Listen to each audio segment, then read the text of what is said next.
നമസ്കാരം. മറുനാടും മലനാടും എല്ലാവർക്കും സ്വാഗതം.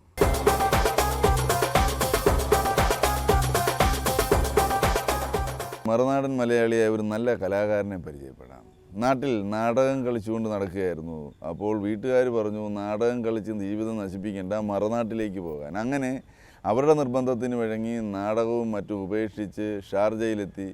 ഭാഗ്യവശാൽ 1-2 ജോലികൾ മാറിക്കഴിഞ്ഞപ്പോൾ നല്ലൊരു ജോലിയിലേക്ക് എത്തി. അവിടെ നിന്നുകൊണ്ട് അവിടെ നടക്കുന്ന ചില നാടകങ്ങൾ, ചില ടെലിഫിലിമുകൾ, ഷോർട്ട് ഫിലിമുകൾ അങ്ങനെ ചെയ്ത് ഇപ്പോൾ ജേക്കബിൻ്റെ സ്വർഗരാജ്യത്തിൽ വരെ എത്തി നിൽക്കുന്നു രാഘവൻ ചേട്ടൻ്റെ അഭിനയം. രാഘവൻ കൂക്കൽ എന്ന ഈ നടനെ നമുക്ക് പരിചയപ്പെടാം.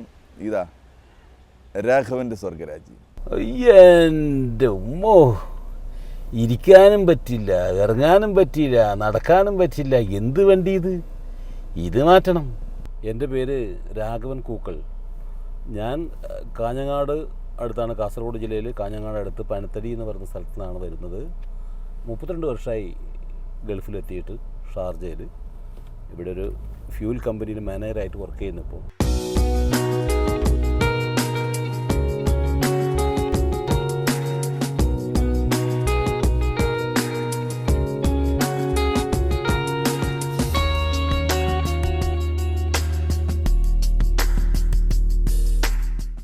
ഒരു 6 വർഷക്കാലം നാടകം അഭിനയിച്ച് നടന്നു നാട്ടിൽ. അത് കഴിഞ്ഞിട്ടാണ് 1984 ഗൾഫിലേക്ക് വരുന്നത്. ഈ നാടകത്തിൻ്റെ ഒരു അസുഖമുള്ളതുകൊണ്ട് ഇങ്ങോട്ട് കയറ്റി വിട്ടാന്ന് പറയാം ശരിക്കും പറഞ്ഞു കഴിഞ്ഞാൽ. അതുകൊണ്ട് തന്നെ ഇവിടെ എത്തിയിട്ട് ആദ്യത്തെ ഒരു 10-15 വർഷത്തോളം ആരോടും ഈ കലയായിട്ട് എന്തെങ്കിലും ബന്ധമുണ്ട് ആരോടും പറഞ്ഞുമില്ല, ഒന്നും ചെയ്തുമില്ല, ആരോടും പറഞ്ഞില്ല. പിന്നെ ഒരു 15 വർഷങ്ങളൊക്കെ കഴിഞ്ഞിട്ടാകുമ്പോൾ എൻ്റെ ഒരു സുഹൃത്ത് ഇങ്ങനെ നാട്ടിൽ പോയിട്ട് പണിത്തരി നമ്മൾ വീട്ടിൽ പോയിട്ട് അവർ ചുമരിലിരിക്കുന്ന ഫോട്ടോ ഒക്കെ കണ്ട് ഇവിടെ വന്നിട്ടത് പറഞ്ഞ് പബ്ലിഷ് ചെയ്തു. അങ്ങനെയാണ് പിന്നെ ഇവിടെ ഒരു ആദ്യമായിട്ട് ഷാർജ ഇന്ത്യൻ അസോസിയേഷനിലെ ഒരു നാടകത്തിൽ അഭിനയിച്ചു. എല്ലാവരെയും പോലെ ആദ്യമായിട്ട് ഗൾഫിൽ വന്നിട്ട് നമുക്ക് കിട്ടിയ ജോലിയും ഒരുപാട് സമയദൈർഘ്യമുള്ളതും പിന്നെ മറ്റൊരു സ്വാതന്ത്ര്യം ഇല്ലാത്തതുമായിട്ടുള്ളൊരു ജോലിയായിരുന്നു കിട്ടിയിരുന്നത്. ഒരു സർവീസ് സ്റ്റേഷനിലായിരുന്നു. അപ്പോൾ അതുകൊണ്ട് തന്നെ ഒരു 10-15 വർഷക്കാലം അവിടെ തന്നെ ആയിരുന്നു. ആദ്യം അവിടെ തന്നെ സൂപ്പർവൈസറായി. അവിടെ തന്നെ ഒരു 15 വർഷക്കാലം അവിടെ ജോലി ചെയ്തു. അവിടുന്ന് പിരിഞ്ഞതിന് ശേഷം വീണ്ടും വേറൊരു വിസയിൽ വീണ്ടും ഗൾഫിൽ വന്നിട്ടാണ് കുറച്ച് സ്വാതന്ത്ര്യമുള്ള ജോലിയും കാര്യങ്ങളൊക്കെ കിട്ടി. അവിടെ നിന്നാണ് പിന്നെ അത്യാവശ്യം ടെലിഫിലിമിലും നാടകങ്ങളിലൊക്കെ അഭിനയിക്കാൻ വേണ്ടി തുടങ്ങി. നമ്മൾ ആദ്യം തുടങ്ങിയത് വിജയ കലാസമിതി പനത്തടി എന്ന് പറയും. അത് കഴിഞ്ഞിട്ട് അവിടെ നിന്ന് കുറച്ചപ്പുറത്ത് അതിൻ്റെ അടുത്ത പഞ്ചായത്തിലുള്ള ഒരു രചന തിയേറ്റേഴ്സ്, അത് കഴിഞ്ഞിട്ട് കാഞ്ഞങ്ങാട് ഒരു രചന തിയേറ്റേഴ്സ് കഴിഞ്ഞൊരു കാകളി തിയേറ്റേഴ്സ് ഉണ്ടായിരുന്നു. പിന്നെ അങ്ങനെ പോയി കോഴിക്കോട് സ്റ്റേജ് ഇന്ത്യ, വിക്രമൻ നായരുടെ സ്റ്റേജ് ഇന്ത്യയിൽ അഭിനയിക്കാൻ വേണ്ടി ഒരു ക്ഷണം കിട്ടി. അതെങ്ങനെയെന്ന് പറഞ്ഞാൽ കാഞ്ഞങ്ങാട് ദുർഗ ഹൈസ്കൂളിൽ ഞങ്ങളൊരു നാടകം അഭിനയിച്ചു, ദീപകം എന്ന് പറഞ്ഞിട്ടൊരു നാടകം അഭിനയിച്ചു. അത് ഉദ്ഘാടനം ചെയ്യാൻ വേണ്ടിയിട്ട് വിക്രമൻ നായർ വന്നു. അങ്ങനെ ഞങ്ങളുടെ ഒരു 3 പേരെ ഞങ്ങളെ അങ്ങോട്ട് സെലക്ട് ചെയ്തു. അതിൻ്റെ 1 മാസം കഴിയുമ്പോഴാണ് ഞാൻ ഗൾഫിലേക്ക് വന്നത്. നാടകത്തിൽ പോയില്ല ചുരുക്കി പറഞ്ഞാൽ, കോഴിക്കോടേക്ക്. എൻ്റെ അച്ഛൻ്റെ പേര് കൂക്കൽ നാരായണൻ നായർ. അദ്ദേഹം വന്നിട്ട് 40 വർഷമായി. എനിക്ക് 15 വയസ്സിനുണ്ട് ഇവിടെ പുള്ളി മരിച്ചു. അതിനുശേഷം വീട്ടുകാരൊക്കെ എൻ്റെ ചുമലിൽ തന്നെ ആയിരുന്നു, കുടുംബം നോക്കേണ്ടത്. അതുകൊണ്ട് തന്നെ എനിക്ക് അതുകൊണ്ടാണ് കൂടുതലായിട്ട് എനിക്ക് ഇതിലേക്കൊന്നും പോകാൻ വേണ്ടി പറ്റാതിരുന്നത്. നാടകത്തിലേക്കൊക്കെ ഫുള്ളായിട്ട് പോകാതിരിക്കാനുള്ള കാരണവും ഇത് തന്നെ. കുടുംബഭാരം മൊത്തം എൻ്റെ 15 വയസ്സ് മുതലേ ഞാനായിരുന്നു കുടുംബം നോക്കിക്കൊണ്ട് വന്നിരുന്നത്. അതുകൊണ്ട് ഇപ്പോൾ എല്ലാവരും നല്ല നിലയിലായിട്ടുണ്ട്. അനിയന്മാരും പിന്നെ പെങ്ങന്മാരും മരുമക്കളും എല്ലാവരും ഉണ്ട്. ഇവിടെ തന്നെ ഉണ്ട് 10-20 ആൾക്കാർ ഇവിടെ തന്നെ, കുടുംബക്കാരൊക്കെ ഇവിടെ ഉണ്ട്. അനുജൻ നല്ല നിലയിലുണ്ട്. അനുജൻ സ്വന്തമായിട്ട് കമ്പനിയുണ്ട്. അദ്ദേഹം നന്നായിട്ട് കുടുംബത്തോട് നമ്മൾ സഹകരിക്കുന്നുണ്ട്. എല്ലാവരും നന്നായിട്ട് പോകുന്നു. ഒരുപാട് പ്രാവശ്യം തോന്നിയിട്ടുണ്ട് ആ ഫീൽഡിൽ തന്നെ പോകണമായിരുന്നു. അതാണ് നമ്മുടെ ഒരു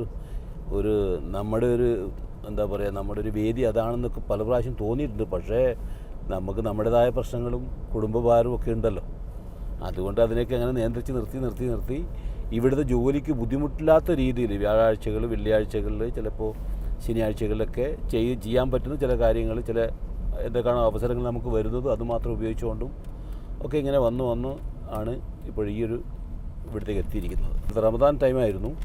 അന്നേരത്തെ അവിടെ സാധാരണയായിട്ട് അഭിനയിക്കുന്ന ഒരു കക്ഷി മണികണ്ഠൻ എന്ന് മറ്റാണ് പേര്. അദ്ദേഹത്തിന് പെട്ടെന്ന് നാട്ടിൽ പോകേണ്ടി വന്നപ്പോൾ ഒരാളിന് ആവശ്യം വന്നു.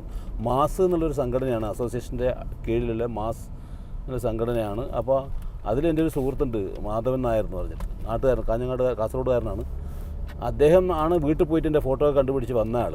അപ്പോൾ അദ്ദേഹം അവിടെ പറഞ്ഞു ഇങ്ങനെ ഒരാളുണ്ട് നമുക്ക്. അപ്പോൾ അന്നേരം ഞാൻ ദുബായിൽ മാൾ ഓഫ് എമിറേറ്റ്സിൻ്റെ അടുത്തായിരുന്നു താമസം.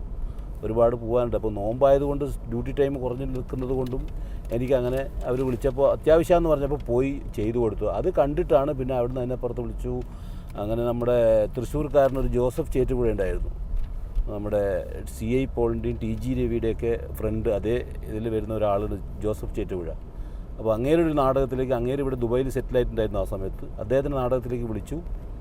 അദ്ദേഹത്തിൻ്റെ സംവിധാനത്തിൽ ഒരു നാടകം അഭിനയിച്ചു. അങ്ങനെ പിന്നെ അത് കഴിഞ്ഞപ്പോൾ രൂപേഷ് തിക്കോടി ആ നാടകം കണ്ടിട്ടാണ് അദ്ദേഹം സംവിധാനം ചെയ്യുന്ന അടുത്ത നാടകം വിലാപ പക്ഷികൾ എന്നുള്ള ഒരു നാടകം അൽനാസർ ലഷ്ലാൻഡ് ദുബായിൽ കളിച്ചിരുന്നു. അപ്പം ആ നാടകത്തിലേക്ക് രൂപേഷ് തിക്കോടി വിളിച്ചു. രൂപേഷ് തിക്കോടിയുടെ ഈ വിലാപ പക്ഷികൾ കാണാൻ വേണ്ടിയിട്ട് അന്നത്തെ ഒരു ടെലിഫിലിമിൻ്റെ സംവിധായകനുണ്ട്, മുഷ്താഖ് കാര്യാടൻ എന്ന് പറഞ്ഞത്. അദ്ദേഹം ആ നാടകം കണ്ടു.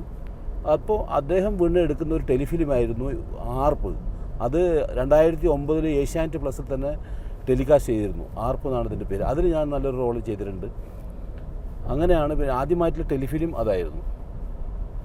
അങ്ങനെയാണ് ടെലിഫിലിമൊക്കെ. പിന്നെ മുഷ്താഖിൻ്റെ തന്നെ 3 ടെലിഫിലിം ഞാൻ ചെയ്തിട്ടുണ്ട്. ലാസ്റ്റ് ചെയ്തതാണ് യാത്രാമധ്യേ നല്ലൊരു എന്താ പറയുക, ഷാർജയുള്ള ഒരു സംഘടന ഒരു കോമ്പറ്റീഷനൊക്കെ വെച്ചു ടെലിഫിലിമിൻ്റെ. അതിൽ എനിക്ക് സ്പെഷ്യൽ ജൂറി അവാർഡൊക്കെ കിട്ടിയിരുന്നു. ജോലിയും ഇതോട് കൊണ്ടുപോകാൻ കഴിയുന്നതെന്ന് വെച്ചാൽ ആ ജോലിക്ക് ബുദ്ധിമുട്ടില്ലാത്ത രീതിയിൽ കിട്ടുന്ന അവസരങ്ങൾ മാത്രമേ ഞാൻ എടുക്കാറുള്ളൂ എന്ന് പറയാം. ജോലി വിട്ടിട്ടോ ജോലിയിലൊരു കെയർലെസ്നെസ് ആക്കിയിട്ടോ ഒന്നും ചെയ്യാൻ നിൽക്കാറില്ല. അതിന് ബുദ്ധിമുട്ടില്ലാത്ത രീതിയിൽ ഞാൻ പറഞ്ഞില്ലേ, ഒഴിവ് ദിവസങ്ങളിൽ വെള്ളിയാഴ്ചകളിലൊക്കെ കിട്ടുന്ന. പിന്നെ ഇവിടെയുള്ള മൊത്തം ആൾക്കാരെ സംബന്ധിച്ചിടത്തോളം ആരും ഇതൊരു പ്രൊഫഷനായിട്ട് കൊണ്ടു നടക്കാത്ത ആൾക്കാരായതുകൊണ്ട് എല്ലാവർക്കും സൗകര്യം ഈ വെള്ളിയാഴ്ചകളും ഒഴിവ് ദിനങ്ങളും പെരുന്നാൾ ദിനങ്ങളിലൊക്കെ ആയിരിക്കും. അതുകൊണ്ട് തന്നെ അതിൻ്റെ ഒരു പോക്ക് ആ രീതിയിലാണ്. പിന്നെ എനിക്കെന്തെങ്കിലും നാടകത്തിന് പ്രതിഫലം കിട്ടിയെന്ന് പറയണമെങ്കിൽ അത് ഗൾഫിൽ വന്നിട്ട് ചെയ്തതിലാണ് കിട്ടിയിരിക്കുന്നത്. നാട്ടിൽ നിന്ന് അങ്ങനെ കാര്യമായിട്ട് ആരും ഒന്നും തന്നിട്ടൊന്നുമില്ല. നാട്ടിൽ ശരിക്ക് അങ്ങനെ അറിയില്ല, ഒരു പ്രതിഫലം മേടിക്കുന്ന ഒരു സംഭവത്തിലേക്ക് നാട്ടിൽ എത്തിയിട്ടേ ഇല്ല. പോയതൊക്കെ ഫ്രീ ആയിട്ട് ചെയ്തു കൊടുത്ത കാര്യങ്ങളേ ഉണ്ടായിട്ടുള്ളൂ. ജേക്കബിൻ്റെ സ്വർഗ്ഗരാജ്യമാണ് ഞാനിപ്പോൾ അഭിനയിച്ചിരിക്കുന്ന സിനിമ. അതിൻ്റെ ഒരു കാര്യം എന്ന് വെച്ചാൽ ഒരു എന്താ പറയുക, ദൈവം കയ്യിൽ കൊണ്ടുതന്ന ഒരു അവസ്ഥയാണ് എനിക്ക് ശരിക്കും പറഞ്ഞത്. ഞാൻ അതിനെപ്പറ്റി ഒന്നും അറിയില്ല. അങ്ങനെ ഒരു ടീം ഇവിടെ വന്നിരിക്കുന്നുണ്ടെന്നോ ഒരു സിനിമയുടെ ഷൂട്ടിംഗ് ഗൾഫിൽ നടക്കുന്നുണ്ടെന്നോ ഒരു കാര്യം എനിക്കറിയുന്നില്ല. ഒരു ദിവസം ഇങ്ങനെ ഞാൻ എൻ്റെ ബിസിനസ്സായിട്ട് ബന്ധപ്പെട്ട് ഒരു ഓഫീസിൽ സംസാരിച്ചുകൊണ്ടിരിക്കുമ്പം ഒരു ഫോൺ കോൾ വന്നു. ഒരു പരിചയമില്ലാത്ത ഒരു നമ്പറിൽ നിന്ന് ഒരു പരിചയമില്ലാത്ത ഒരാൾ വിളിച്ചിട്ട് പറയുന്നു, നിങ്ങൾ കുക്കൽ രാഘവൻ എന്ന് പറഞ്ഞ ആളല്ലേ? അതെ. അപ്പോൾ ഞാൻ വിളിച്ചിരിക്കുന്നത് നിങ്ങളുടെ ഒരു സെൽഫി എടുത്തിട്ട് ഇപ്പോൾ ഇതിനൊരു ഫോട്ടോ എടുത്തിട്ട് ഫേസ്ബുക്കിൽ പോസ്റ്റ് ചെയ്യാൻ വേണ്ടി പറഞ്ഞു. അപ്പോൾ ഞാൻ ചോദിച്ചു എന്താ ആവശ്യം? നല്ല കാര്യത്തിനാണ്. നിങ്ങളാരാന്ന്? എൻ്റെ പേര് ഷഹീൽ നാദാപുരം എന്നാണ്, നമ്മൾ തമ്മിൽ അറിയില്ല, ഏതായാലും നല്ല കാര്യത്തിനാണ് നിങ്ങളെ ഫോട്ടോ ഇടാൻ പറഞ്ഞു. അങ്ങനെ ഫോട്ടോ ഫേസ്ബുക്കിലിട്ടു. വൈകുന്നേരം ആകുമ്പോൾ നമ്മുടെ നേരത്തെ പറഞ്ഞ ടെലിഫിലിമിൻ്റെ സംവിധായകൻ മുഷ്താഖ് കാര്യാടൻ എന്നെ വിളിച്ച് പറഞ്ഞു, ഞാൻ നിങ്ങളുടെ നമ്പർ ഒരാൾക്ക് കൊടുത്തിട്ടുണ്ട്, എന്തിനാണെന്ന് എനിക്കറിയില്ല, എന്തായാലും നിങ്ങളെ വിളിക്കുന്നു പറഞ്ഞു. അപ്പോൾ ഞാൻ പറഞ്ഞു ഓൾറെഡി വിളിച്ചിട്ടുണ്ട് ഒരാൾ. പിറ്റേ ദിവസം രാവിലെ വിളിക്കുന്നത് നമ്മുടെ ദിനേശ് പ്രഭാകറാണ്, ഇപ്പോഴത്തെ നടൻ. ദിനേശ് പ്രഭാകർ വിളിച്ചിട്ട് പറഞ്ഞു, രാഘവേട്ടനല്ലേ? അതെ. അപ്പോൾ ഇങ്ങനെ ഞങ്ങളൊരു സിനിമയുടെ പരിപാടിയായിട്ട് വന്നിരിക്കുകയാണ്, വിനീത് ശ്രീനിവാസിനെ നിങ്ങളെ ഒന്ന് കാണണം, അപ്പോൾ ഒരു 1.5 മണിക്ക് ദുബായിൽ ഡ്യൂൺസ് ഹോട്ടലിലേക്ക് ഒന്ന് വരണം എന്ന് പറഞ്ഞു. അപ്പോൾ ഞാൻ ആസ് ഇറ്റ് ഈസ് ഡ്യൂട്ടി ഡ്രസ്സിൽ തന്നെ, ആ ഡ്യൂട്ടിയിൽ അതേപോലെ തന്നെ പോയി അദ്ദേഹത്തിനുണ്ട്. എന്നെ ഈ ദിനേശ് പ്രഭാകർ കൂട്ടി നേരെ വിനീത് ശ്രീനിവാസനും അജു വർഗീസും ഇരിക്കുന്നിടത്തേക്ക് കൊണ്ടുപോയി. വിനീത് ശ്രീനിവാസൻ എഴുതിയിട്ട് വന്ന് നമ്മൾ അഭിവാദ്യം ചെയ്തു. ഉടനെ പറഞ്ഞു ഇതാണ് ക്യാരക്ടറിൻ്റെ സ്വഭാവം, അപ്പോൾ അത് ഒന്ന് ദിനേശിനൊന്ന് കാണിച്ചു കൊടുക്കണമെന്ന് പറഞ്ഞു. അങ്ങനെ ദിനേശ് പ്രഭാകർ കൊണ്ടുപോയി ഒരു റൂമിൽ കൊണ്ടുപോയി ഒരു സിറ്റുവേഷൻ പറഞ്ഞ് ചെയ്യാൻ പറഞ്ഞു. ഞാൻ ചെയ്തു. അവർക്ക് ഇഷ്ടപ്പെട്ടു, വിനീതിന് വളരെ ഇഷ്ടപ്പെട്ടു. വിനീത് പറഞ്ഞു ഇത് തന്നെയാണ് നമുക്ക് വേണ്ടതെന്ന് പറഞ്ഞു. അങ്ങനെയാണ് സെലക്ഷൻ കിട്ടിയത്. ഒന്നിലും കിട്ടാത്തൊരു സഹകരണം ഒക്കെ ആയിട്ട് അതിൻ്റെ മൊത്തം ആൾക്കാരും, ഈവൻ നിവിൻ പോളിയായാലും വിനീത് ശ്രീനിവാസനായാലും, അതിൽ മൊത്തം അതിൻ്റെ production controller, production executive Shafi Chammad, Haris Desam, എല്ലാവരും, രഞ്ജി പണിക്കർ സാർ, എല്ലാവരും വളരെ നല്ലൊരു സ്നേഹപൂർവമായ പെരുമാറ്റവും സപ്പോർട്ടുമായിരുന്നു. അങ്ങനെ എനിക്കതിൽ അഭിനയിക്കുമ്പോൾ ഒരു പുതുതായിട്ട് ചെയ്യുന്നോ എന്തൊക്കെയോ ഒരു പുതിയൊരു അനുഭവം ഒന്നും തോന്നിയില്ല. ആസ് ഇറ്റ് ഈസ് അങ്ങ് ചെയ്തു. ശരിയായില്ല. ആദ്യത്തെ സിനിമയാണ്. ടെലിഫിലിം ചെയ്തിട്ടുണ്ടെങ്കിലും സിനിമ ആദ്യത്തെയാണ്. കേരളത്തിൻ്റെ എല്ലാ ജില്ലയിലും നമുക്ക് പരിചയമുള്ളവരും അവർക്ക് പരിചയമുള്ളവരായിരിക്കും നമ്പർ ചോദിച്ചിട്ടൊക്കെ ഒരുപാട് ആൾക്കാർ വിളിച്ചു. നാട്ടിലൊക്കെ നമ്മുടെ കാഞ്ഞങ്ങാടൊക്കെ ഭയങ്കര സംഭവമാണ്. അവിടെ പത്രത്തിലൊക്കെ വന്നു, ആൾക്കാരൊക്കെ പോയി സിനിമ കണ്ടു. അതുപോലെ ഗൾഫിലും പരിചയമുള്ള ഒരു നാടകവേദിയിലും ടെലിഫിലിമിലെ ആൾക്കാരൊക്കെ സിനിമ കണ്ട് എല്ലാവർക്കും നല്ല അഭിപ്രായമാണ്. എല്ലാവരും എന്താ പറയുക, ഒരാൾ ഒരു എതിരഭിപ്രായം ഇതുവരെ പറഞ്ഞില്ല. എല്ലാവർക്കും നല്ല ഇതാണ്. പിന്നെ സിനിമ കാണാൻ പോകുമ്പോൾ ആൾക്കാർ തിരിച്ചറിയുന്നുണ്ട്. അല്ലാതെ കണ്ട് സിനിമ കണ്ടവർ പുറത്ത് കണ്ടാലും തിരിച്ചറിഞ്ഞിട്ട് അടുത്ത് വന്ന് ചോദിക്കാറുണ്ട്, നിങ്ങൾ തന്നെ അല്ലേ ആ സിനിമയിൽ അഭിനയിച്ചെന്നൊക്കെ ചോദിക്കും. നല്ലൊരു അനുഭവമാണ്.